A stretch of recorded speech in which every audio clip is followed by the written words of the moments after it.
Good morning father. Good morning बच्चों।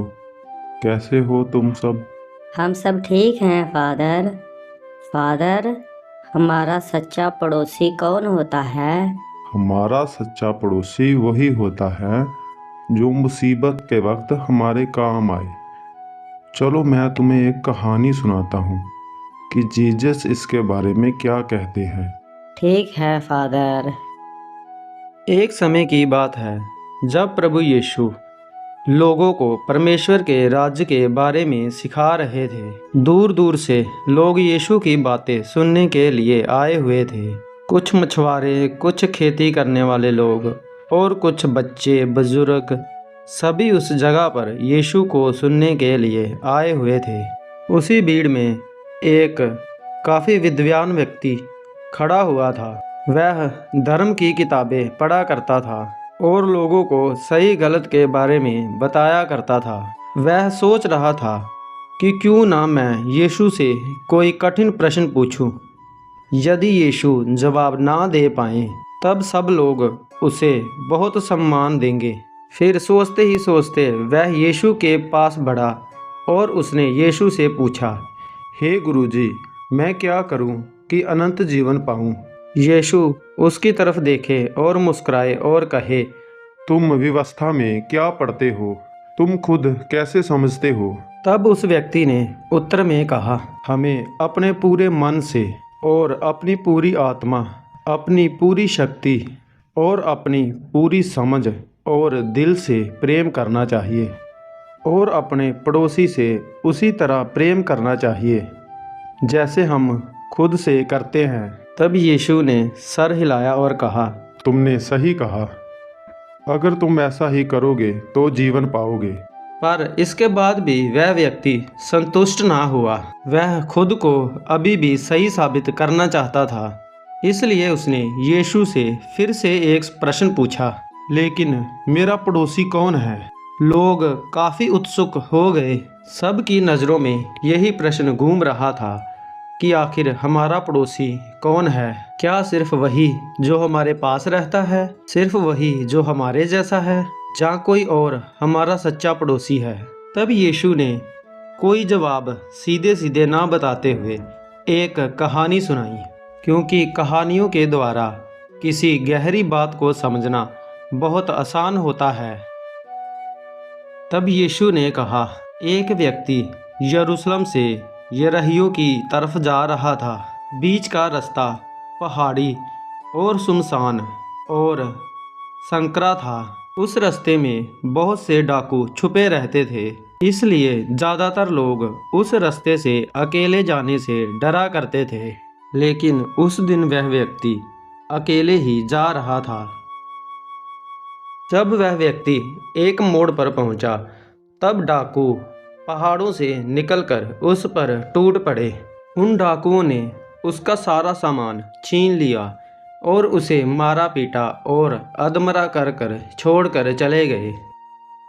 वह सड़क के किनारे कमज़ोर और अधमरा बेहोशी की हालत में पड़ा हुआ था। उस सुनसान रास्ते पर कोई भी दिखाई नहीं दे रहा था। आदमी उम्मीद कर रहा था कि कोई आए और उसकी सहायता करे।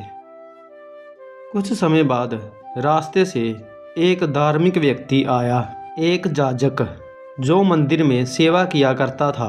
दूर से उसने उस घायल व्यक्ति को देखा। वह थोड़ा रुका और फिर उसने सोचा, यदि मैं रुक गया तो मैं अपवित्र हो सकता हूँ। अच्छा यही होगा कि मैं आगे बढ़ चलूँ। और वह चला गया।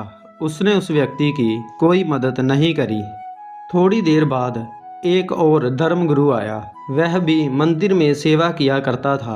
वह लोगों को प्रार्थना और नियमों के बारे में सिखाया करता था। उसने भी उस व्यक्ति को देखा और फिर इधर उधर देखा और फिर जल्दी से आगे बढ़ गया। अब उस घायल व्यक्ति की पूरी उम्मीद टूट रही थी। उसे लगा शायद अब वो बच नहीं पाएगा। कुछ समय बाद वहाँ से एक सामरी गुजरा। सामरी और यहूदी की आपस में बिल्कुल भी नहीं बना करती थी। यह दोनों ही एक दूसरे को बिल्कुल भी पसंद नहीं किया करते थे। सामरी को यहूदी अक्सर तुच्छ समझा करते थे और उनसे दूर रहा करते थे। घायल आदमी एक यहूदी था और सामरी जानता था कि यदि परिस्थिति उल्ट होती तो यही यहूदी शायद उसकी मदद ना करता।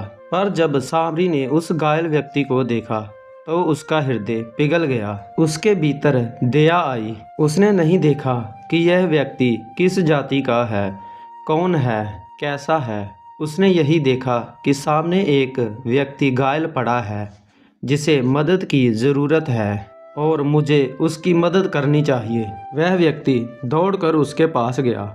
उसने उसके जख्मों पर तेल लगाया और उसे पानी पिलाया। फिर उसने उसके जख्मों पर पट्टियां बांध दी और उसे उठाकर धीरे धीरे एक सराय तक ले गया।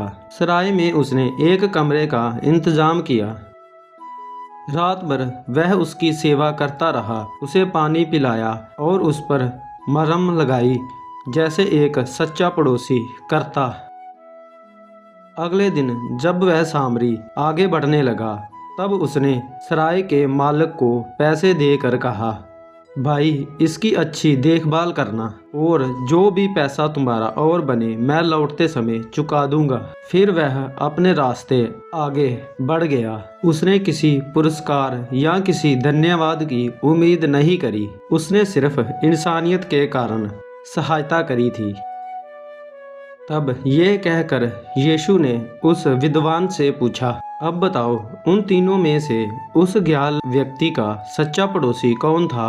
विद्वान कुछ पल के लिए चुप हो गया क्योंकि वह जानता था कि वह याजक भी धार्मिक था, वह लेविक भी धार्मिक था, लेकिन दोनों ने ही मदद नहीं करी।